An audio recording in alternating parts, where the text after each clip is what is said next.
We promised we'd open the envelope at 30, no matter where life took us. Henley and I made the pact when we were 17, sitting on the hood of my dad's car after prom. We'd each written down our biggest secret, sealed them in matching envelopes, and swore we'd read them together on our 30th birthdays. No matter what, she'd said, even if we hate each other by then. I laughed because that seemed impossible. 10 years later, Henley stopped returning my calls. I'd see her tagged in photos at parties I wasn't invited to. Her wedding announcement came via mass email. I wasn't on the guest list. I tried reaching out, sent texts asking what I'd done wrong. Radio silence. My mom said to let it go. Some friendships just run their course. But I kept that envelope in my fireproof safe anyway. On my 29th birthday, I almost threw it away. Then I got a text from an unknown number. Don't forget, August 4th, our spot, 8 p.m. That was it. No name, but I knew. I showed up at the Overlook where we'd sealed the envelopes 13 years ago. My hands were shaking. Part of me expected her not to come. But at 8:03, headlights swept across the gravel lot. Henley stepped out looking exactly the same and completely different. Designer clothes where she used to wear thrift store finds. Hi, she said. Just hi. Like we'd seen each other yesterday. We sat on a picnic table, envelopes between us. The silence stretched so long I thought I might scream. Finally, Henley said, "You first." My envelope felt heavier than I remembered. I tore it open. Inside was a single sentence in my teenage handwriting. "I'm in love with you, and I always have been." My face went hot. I'd forgotten, completely, genuinely forgotten what I'd written. Back then, I'd been so sure I'd moved past those feelings by 30 that it would be a funny memory we'd laugh about. "Well," Henley said quietly, "that explains some things. Your turn." I managed. She stared at her envelope for a full minute. When she finally opened it, she read it silently, then looked at me with an expression I couldn't decipher. "What does it say?" I asked. Henley stood up and walked to the edge of the Overlook. "I need to tell you something first, about why I disappeared." My stomach dropped. "Okay. You remember my cousin Brooke?" I nodded. "She died in a car accident our sophomore year of college." "She didn't die in an accident," Henley said. "She was murdered. And the night before she died, she told me she'd discovered something about someone in our friend group. Something dangerous. She wouldn't tell me who or what because she wanted to confirm it first." The air felt thick. "Henley, what?" "After she died, her apartment was ransacked. The police called it a robbery, but her laptop, her phone, her journals, all gone. Nothing else taken. I got scared. Really scared. Because she'd sent me an email the day she died. It bounced. Server error, whatever. But someone knew she'd tried to send it. How would they know that? Because 2 days later, someone broke into my apartment. They didn't take anything either. Just left a note on my bed that said, 'Stop looking.' I felt cold. You never told me any of this.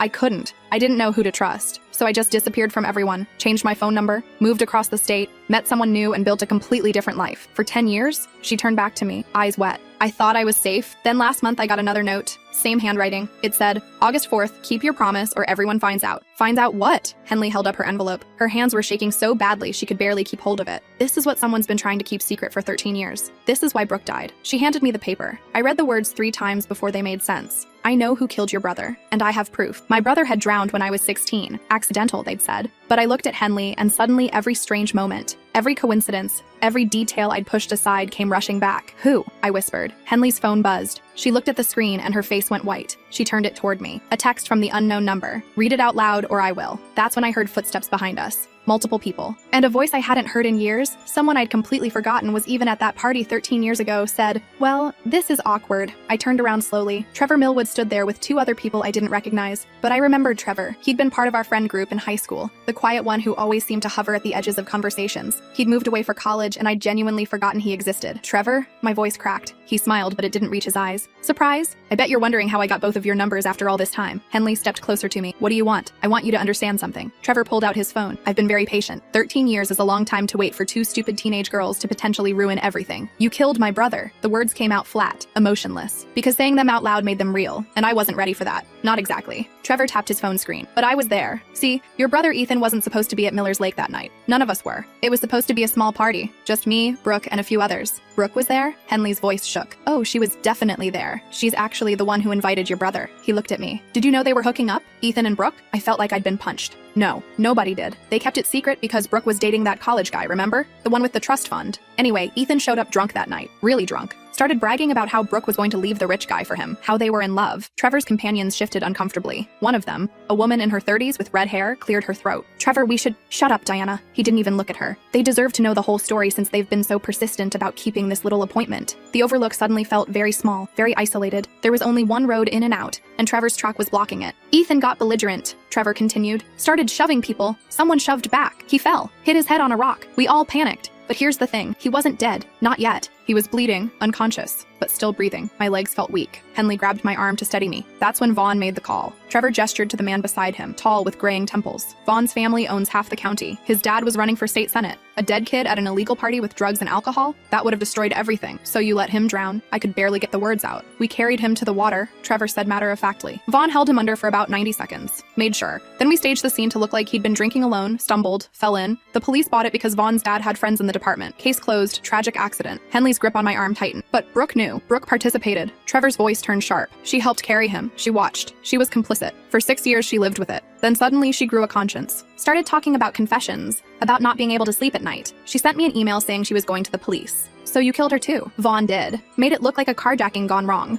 We took her electronics to make sure there was no evidence, but Brooke was smarter than we thought. She'd already reached out to Henley, tried to tell her. Henley's voice was barely a whisper. The bounced email, right. But by the time we realized Brooke had tried to contact you, she was already dead. So we left you a warning, hoped you'd be smart enough to let it go. And you did. You disappeared. Changed your whole life. I thought we were safe. Until we weren't, Henley said. Trevor pulled out something from his jacket pocket, an old USB drive. Until 2 months ago when I got a package in the mail. No return address. Inside was this drive and a note that said, August 4th, the truth comes out or everyone dies. He held it up. This drive contains videos from that night. Brooke recorded everything on her phone, every single moment. She uploaded it to a cloud storage before she died, set it to automatically send to multiple recipients if she didn't enter a password every 30 days. When she died, the timer started. Vaughn and I have been tracking down every copy for 13 years. We thought we'd gotten them all. Diana spoke up again. Someone has the master file, someone who knows everything. And they used your little time capsule pact against us, Trevor said. They knew you'd both show up here tonight. They wanted us all in the same place. A new voice cut through the darkness. Took you long enough to figure it out. We all spun around. A figure emerged from the tree line. At first, I couldn't make out who it was in the dim light. Then they stepped into the glow from Trevor's truck headlights, and my entire world tilted. It was my mom. She looked different, harder. Her hair was shorter, and she wore clothes I'd never seen her in. Dark jeans, a leather jacket. Not the soft cardigans and floral prints she usually favored. Mom? My voice came out strangled. Hi, sweetheart. She didn't smile. Sorry to do it like this. But some things are worth waiting for. Trevor's face had gone white. Rachel? How did I get the videos? My mom pulled out her own phone. Brooke sent them to me before she died. She wanted insurance. She knew if something happened to her, I'd make sure the truth came out. See, Brooke was more than just Henley's cousin. She was my goddaughter. Her mom and I were best friends before she died. I felt like I was drowning. You've known for 13 years that they killed Ethan? Not at first. Mom's voice was steady, cold. When Brooke died, she'd already set up the automatic emails. I got the first one 3 weeks after her funeral. At first, I didn't believe it. Thought it was some sick joke. But I watched the videos, all 4 hours of them, and I saw my son murdered. Tears were streaming down my face. Why didn't you tell me? Because I needed you safe. Trevor and his friends have connections, money, resources. If I'd gone to the police, the evidence would have disappeared. Vaughn's family would have made it go away just like they did before. So I waited. I gathered more evidence. I documented everything. Financial records, witness statements, phone logs. I built an airtight case. She turned to Trevor. I've been watching you for 13 years, waiting for you to make a mistake, and tonight you finally did. That's when I heard sirens in the distance. Trevor lunged toward his truck, but my mom pulled out a gun. Don't. Vaughn held up his hands. Rachel, be reasonable. We can make a deal. Name your price. My price? Mom's laugh was bitter. You killed my son. You took my child and you held him underwater while he fought for his life. There is no price for that. Diana started crying. I didn't know. I wasn't there that night. Trevor just told me. You helped cover it up, Mom said. You destroyed evidence. You threatened witnesses. You're just as guilty. The sirens were getting closer. Multiple vehicles from the sound of it. Trevor's face twisted with rage. You stupid bitch. Do you have any idea what you've done? Vaughn's family will destroy you. They'll destroy your daughter. You'll both end up in pieces. No, Mom's voice was calm. I won't. Because for the past 5 years, I've been working with the FBI. They're very interested in the Vaughn family's connection to judicial corruption, evidence tampering, and about 17 other crimes across 3 states. Your friend's father died in prison 2 years ago. His protection died with him. That's when I remembered. 5 years ago, Mom had taken a job that required a lot of travel. She said she was doing consulting work. I'd barely seen her. We'd grown distant. She'd been building a federal case. Police vehicles poured into the parking lot. Federal agents emerged, weapons drawn. Trevor, Vaughn, and Diana were on the ground in seconds, hands behind their backs. An older woman in an FBI jacket approached my mom. We got everything. Audio, video, full confession. Beautiful work, Rachel. Mom handed over her phone. The drive he has contains the original videos.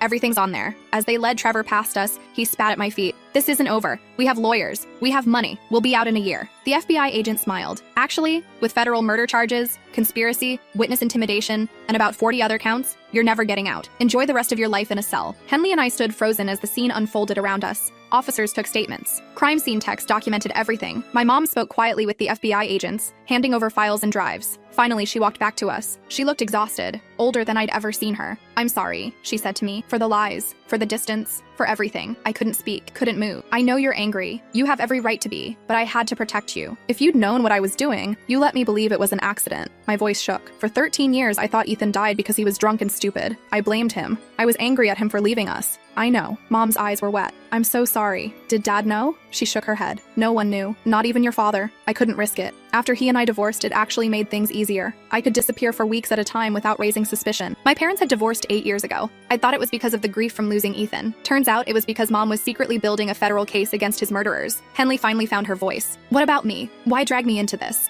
Mom turned to her. Because you deserve to know the truth about Brooke, and because Trevor was obsessed with you. He'd been monitoring you for years, making sure you stayed quiet. I needed him to think you were still a threat so he'd show his hand. The envelope pact was perfect. I knew he'd be watching, knew he'd panic if he thought you two were finally going to reveal what you knew. But I didn't know anything, Henley said. He didn't know that. And when you got that note last month, I knew he'd taken the bait. I felt sick. You sent her that note? You've been the one threatening her? I had to make it believable. I'm sorry, Henley, but I needed Trevor to come out of hiding. He's been in Ecuador for the past 3 years under a fake name. This was the only way to get him back on US soil. An FBI agent approached. Mrs. Chen, we're ready for your full statement. I flinched. Another Mrs. Chen. But my mom shook her head at the agent. It's Ms. Rivera now. I took back my maiden name. The agent nodded and walked away. Mom turned back to us. I know this is a lot to process. Take your time. But I need you both to give statements about what happened here tonight. Everything Trevor said is on record now. What about our envelopes? I held up the papers we'd written 13 years ago. Mom glanced at them. Those were never really the point, were they? But you should probably discuss what they said. In private, after you've processed everything else. She walked toward the FBI vehicles, leaving Henley and me alone under the stars. We sat back down on the picnic table. The parking lot was chaos. Lights, voices, official procedures. But in our little bubble, it was quiet. Your brother didn't die in an accident, Henley said softly. No, he was murdered. By people we knew. The words felt unreal. And your cousin died trying to get justice for him. I should have pushed harder. After that note, I should have. You were scared. They were threatening you. You did what you had to do to survive. We sat in silence for a long time. Finally, Henley picked up her envelope from where it had fallen. Do you still want to know what mine says? Part of me didn't. My teenage confession felt ridiculous now in the face of everything else. But I nodded. She handed me the paper. I read it twice. I'm in love with you too, and I think you're going to break my heart. The words hit like a physical blow. Henley, I knew, she said quietly. Even back then, I knew how you felt. I felt the same way, but I was terrified. I'd watched my cousin Brooke fall in love with your brother. I knew they were seeing each other, and I knew it would end badly because nothing good ever lasts. You never said anything. Neither did you. She smiled sadly. We were both cowards. So when I wrote that,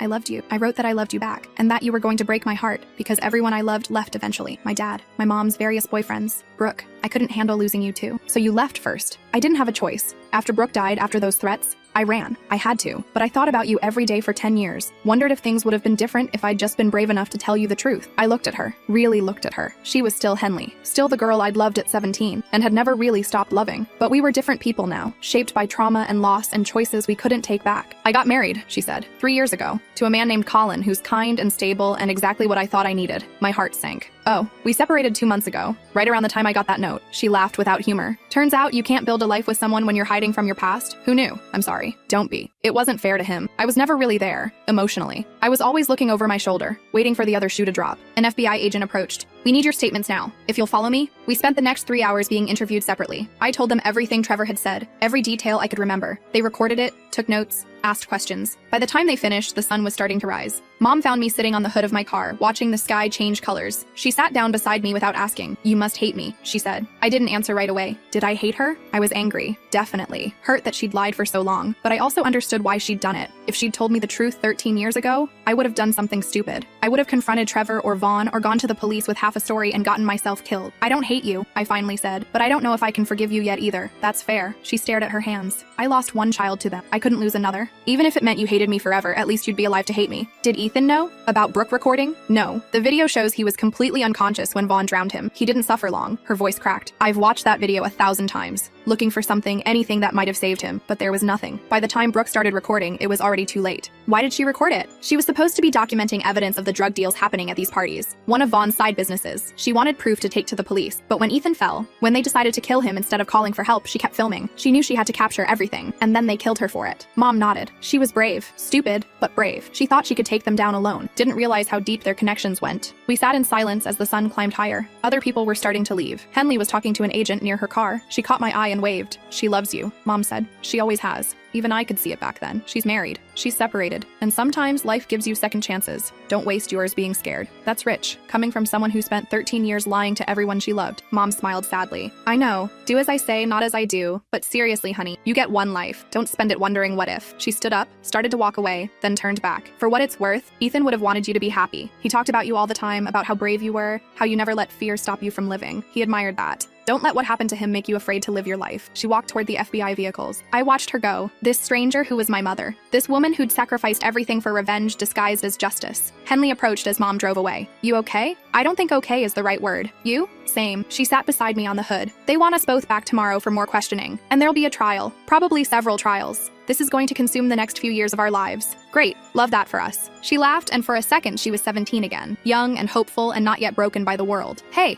at least we'll have each other's company during the endless depositions. Silver linings. We sat there as the morning fully arrived. Cars passed on the highway below. Birds started singing. Normal people going about normal lives, unaware that 3 murderers had just been arrested on this overlook. So, Henley said carefully, about those envelopes. Yeah, I meant what I wrote, even now. Especially now. I turned to look at her. You're still married. Technically, the paperwork isn't final, but emotionally, I've been divorced for a year. I just didn't want to admit the marriage was dead. That's a lot to process. I know, and I'm not asking for anything. I just wanted you to know. After 13 years of running and hiding and lying, I'm done keeping secrets. Life's too short. Your brother's death taught me that. Brooke's death reinforced it. I'm not wasting any more time pretending I don't feel things I absolutely feel. My heart was pounding. What exactly are you saying? I'm saying I loved you when I was 17. I loved you when I was 20 and running away. I loved you when I was 25 and getting married to someone else because I thought you were lost to me forever. And I love you now, at 30, sitting on this stupid overlook where everything started and ended and somehow started again. Henley, you don't have to say anything. I just needed you to know. No more secrets. No more running. She slid off the hood. They told me I'm free to go. I'm staying at the Hampton Inn off exit 47 if you want to talk. Or not talk. Or just exist in the same space for a while. She walked to her car. I watched her go, my mind spinning. Everything I thought I knew about my life had been a lie. My brother's death, my mother's absence, Henley's disappearance. It was all connected to a murder that happened 13 years ago at a party I hadn't even known about. And now I had a choice.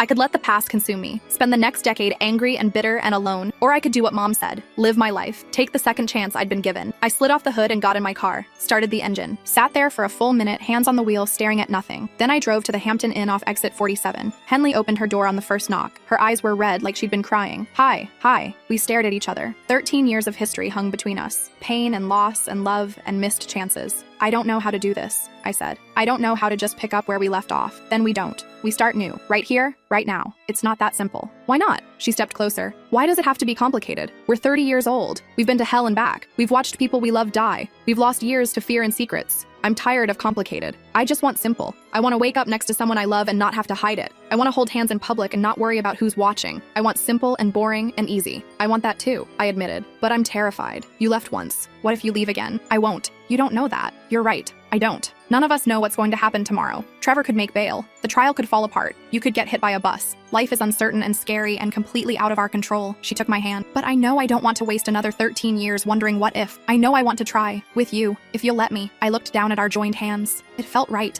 Natural. Like coming home after being lost for too long. Okay, I said. Let's try. She pulled me inside and closed the door. We didn't talk much that first day. There was too much to process. Too much pain to work through. We just existed together, watching terrible TV and ordering room service and not talking about murder or trials or envelopes. For one day, we pretended we were normal people on a normal vacation, and it was exactly what we both needed. The next morning, reality crashed back. We had to give more statements. The FBI wanted details about everything. Our friendship, the party where Ethan died, our memories of Trevor and Vaughn. It took hours. My mom met us for lunch at a diner near the FBI field office. She looked exhausted, but lighter somehow. Like she'd been carrying a weight for 13 years and finally set it down. How are you holding up? She asked me. I don't know. Still processing. I picked at my sandwich. The agent said the trial might not start for a year. At least. These things take time, but they have solid evidence. The video, the confessions from last night, the financial records. Vaughn's been paying off witnesses for over a decade. They have a paper trail. What happens now? For you? Mom sighed. I go back to my real life. No more undercover work. No more lies. I'm tired. Do you feel better now that they're arrested? She considered the question. I don't feel good if that's what you're asking. Ethan's still dead. Brooke's still dead. All I've done is make sure the people responsible can't hurt anyone else. That's not the same as healing. That's just justice. And justice doesn't bring anyone back. Henley spoke up. But it matters. What you did matters. You gave Brooke's family closure. You gave your family the truth. That counts for something. Maybe. Mom looked at me. I know I can't make up for the lies. I know I hurt you. But I hope someday you'll understand why I did it. I already understand, I said. I'm still angry about it, but I understand. You were protecting me. You were getting justice for Ethan. I get it. But do you forgive me? I thought about it. Really thought about it. Did I forgive her? I'm working on it. Ask me again in a year. She smiled. Fair enough. We finished lunch and went our separate ways. Mom had more FBI meetings. Henley and I drove back to my apartment to face the reality of what happened next. I have to go back to my life eventually, Henley said, as we pulled up to my building. I have a job, an apartment, a divorce to finalize. Where are you living now? Denver. I work in marketing for a tech startup. It's boring, but it pays well. That's only about 3 hours from here. I know. She looked at me. I checked before I came last night. I wanted to see how far you'd moved from our hometown. When I saw you were only 3 hours away, I thought maybe it was fate. Or maybe I'm just reaching for signs that don't exist. Stay, I said suddenly. Not forever. Just for a few days. Let's figure out what this is before you go back to Denver. I can work remotely for a week. Let me call my boss. She stayed 4 days. We went to the police station together for more interviews. We met with the district attorney who was handling the case. We talked to victim services counselors. And in between all the official trauma, we had coffee. We watched movies. We talked about everything and nothing. On the 4th night, we were sitting on my couch, Chinese takeout containers scattered around us, when Henley said, I have to tell you something. My stomach dropped. What? I'm thinking about moving back, to be closer, for the trial and everything. She paused. But also for you, if that's okay. It's okay. It's more than okay. I don't want to rush things. We barely know each other anymore. We're different people than we were at 17. Then let's get to know each other. The new versions? We have time. She smiled. Yeah, we do. 3 weeks later, Henley moved to my city. She got a job at a local marketing firm and found an apartment 2 neighborhoods over. We took it slow. Coffee dates, movie nights, long walks where we talked about everything that had happened and everything we wanted for the future. 2 months after that, the trial date was set. United States versus Trevor Millwood et al. It was going to be massive. Federal murder charges, conspiracy, judicial corruption. The media was going crazy. My mom called me the night before the trial started. Are you ready for this? No. Are you? Not even a little bit. But we do it anyway. The trial lasted 6 weeks. Every day, Henley and I sat in the courtroom and listened to the evidence. We watched the videos of that night at Miller's Lake, saw my brother stumbling, falling, lying unconscious, watched Trevor and Vaughn decide his fate like it was nothing. Brooke's voice came through clear on the audio. We have to call 911. He needs help. Trevor's response. He's seen too much. He knows about the shipments. He's drunk. He won't remember. We can't risk it. Vaughn, do it. And then the sound, splashing, struggle, silent. I couldn't watch that part. Henley held my hand so tight I thought bones might break. The defense tried everything. They claimed the videos were doctored, that Brooke had fabricated everything, that my mom had manipulated evidence. None of it stuck. The FBI's forensic team had verified everything. Phone records, financial transactions, witness testimony from 5 other people who'd been at the party, and finally came forward after Trevor's arrest. On day 38 of the trial, the jury delivered their verdict. Guilty. On all counts. Trevor got life without parole. Vaughn got the same. Diana got 25 years for conspiracy and obstruction of justice. We stood outside the courthouse afterward, reporters shouting questions. My mom made a brief statement about justice for Ethan and Brooke. Then we left, went to a quiet restaurant, and ordered drinks. It's over, Mom said. But it wasn't over. Not really. We still had appeals to worry about. Civil lawsuits from Vaughn's family, media attention, the trauma of having to relive everything again and again. What was over was the secrets, the lies, the running. 6 months after the trial, Henley finalized her divorce. We celebrated quietly at my apartment with wine and takeout. So, she said, curled up next to me on the couch. What now? I don't know. What do normal people do? I think they just live, go to work, pay bills, have relationships, really boring stuff. Sounds perfect. A year after that, we moved in together. Henley's apartment lease was up, and it seemed silly to maintain 2 places when we spent every night together anyway. My mom came to help us move. Things between us were better, but still complicated. I'd forgiven her, mostly. But there was a distance that hadn't been there before. Maybe it would heal with time. Or maybe some things stayed broken, and we just learned to live with the cracks. This is a good place, Mom said, looking around our new apartment. Good light, nice neighborhood. It's close to both our jobs, Henley explained. And the rent's reasonable. Mom pulled me aside while Henley dealt with the movers. Are you happy? Yeah, I think I am. Are you?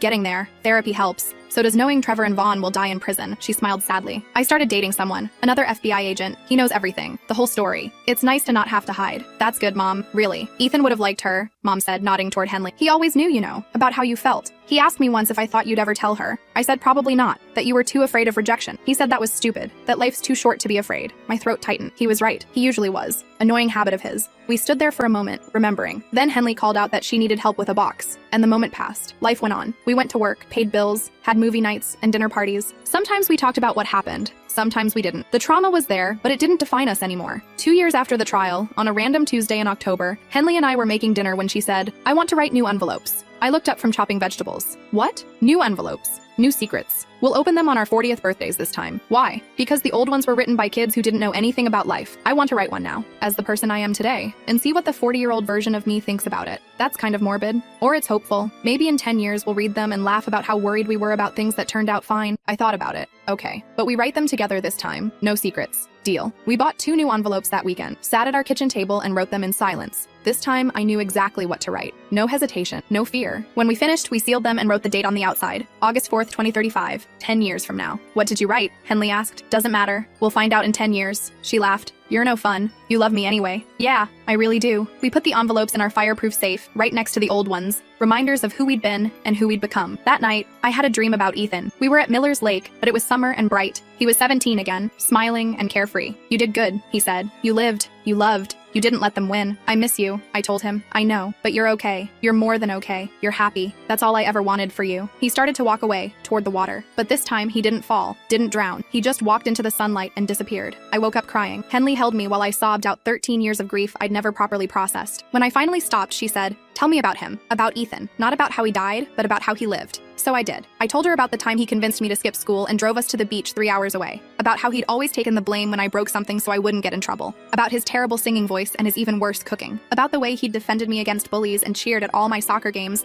and told me I could be anything I wanted. I talked until the sun came up, and Henley listened to every word. "He sounds like he was amazing," she said when I finished. "He was, and he would have loved you. I wish I'd gotten to know him better. I only really saw him at parties and family stuff. He thought you were good for me. Mom told me that. He knew how I felt, and he approved." Henley smiled. "Good. I would have hated to have my relationship questioned by my girlfriend's dead brother's ghost." I laughed despite myself. "That's so dark. Too soon?" "Maybe a little, but it was okay. We could laugh about it now. The pain was still there. It would probably always be there, but it didn't consume us anymore." 3 years after the trial, we got a letter from Trevor in prison. Henley found it in our mailbox and brought it inside looking pale. "Should we open it?" she asked. "Probably not." We opened it anyway. Inside was a single page of notebook paper with terrible handwriting. "I've had a lot of time to think," it read, "about what I did, about the choices I made. I can't take any of it back. I can't bring back Ethan or Brooke. I can't undo the pain I caused. But I want you to know I think about it every day, every single day for the past 3 years. I see their faces, I hear the sounds, and I know I'm going to die in here, and I deserve it. I'm not asking for forgiveness. I'm not asking for anything. I just wanted you to know that I remember, and I'm sorry. It doesn't mean anything, and it doesn't change anything, but I'm sorry." We read it twice. Then Henley said, "What do we do with this?" "I don't know. Do we write back? Do you want to?" She thought about it. "No, I don't think I do. I don't care about his guilt or his regret. It doesn't bring anyone back." Mom would say the same thing. "Your mom's a smart woman." We threw the letter away, didn't respond, didn't acknowledge it. Trevor's guilt was his to carry. We had our own healing to worry about. That summer, we went to Miller's Lake for the first time since the trial. It was weird being back. The overlook looked smaller than I remembered, less ominous. Just a regular scenic viewing area with picnic tables and a trash can. We sat at the same table where we'd opened our envelopes 5 years earlier, the place where everything had changed. "Does it feel different to you?" Henley asked. "Yeah, less haunted. We've come a long way." We have. We didn't stay long. There were too many memories, too many ghosts, but it felt important to go back, to prove we could, to reclaim the space that had been stolen from us. On the drive home, Henley said, "I want to start a foundation for families of murder victims to help them navigate the legal system and the trauma. In Brooke's name. That's a good idea. Will you help me?" "Always." We spent the next year building the Brooke Henley Foundation. It started small, just us and a few volunteers, offering resources and support. But it grew. Other families reached out. The media covered it. Donations came in. 3 years later, we had a full staff and multiple offices across the state. We'd helped over 200 families navigate the impossible aftermath of losing someone to violence. It didn't bring Brooke or Ethan back, but it meant something. It meant their deaths hadn't been completely meaningless.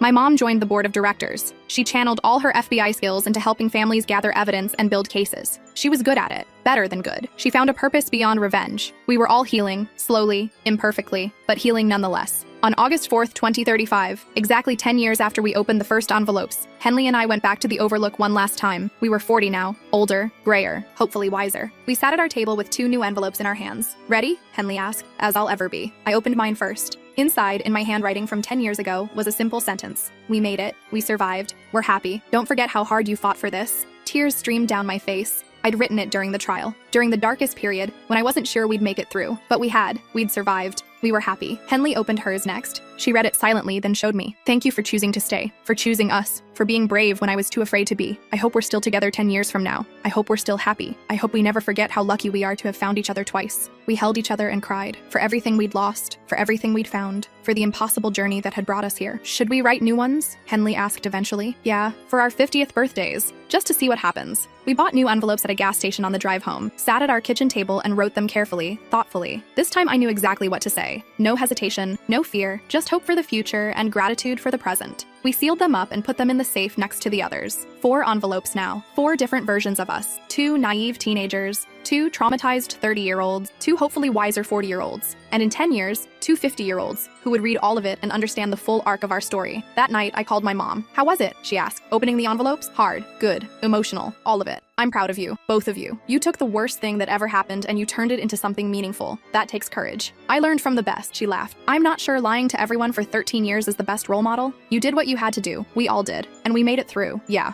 we did." After we hung up, I found Henley on the couch, reading a book. I sat down next to her and she immediately curled into me without looking up from her page. "Hey," I said. "Hey yourself. I love you. I love you too." She closed her book and looked at me. "Is this one of those serious moment conversations or just a random declaration of affection?" "Random declaration. I just wanted to say it." "Well, I appreciate it. Consider it reciprocated exponentially." We sat there in comfortable silence. Outside, cars passed. Neighbors laughed. Life continued in all its messy, complicated, beautiful ways. And I thought about 17-year-old me, sitting on the hood of my dad's car, making a promise to open an envelope at 30. That girl had no idea what was coming. The loss, the pain, the betrayal, the love. If I could go back and tell her anything, I'd tell her it was worth it. All of it. Every terrible moment led to this. To sitting on a couch at 40 with the woman I'd loved since I was 17, to finding purpose in tragedy, to healing and growing and learning that we're stronger than we ever imagined. I'd tell her to hold on, that it gets better, that the story doesn't end at 30 with a cliffhanger at an overlook, that it continues, that there's love and justice and hope waiting just past the darkest moments. I'd tell her about Henley, about second chances,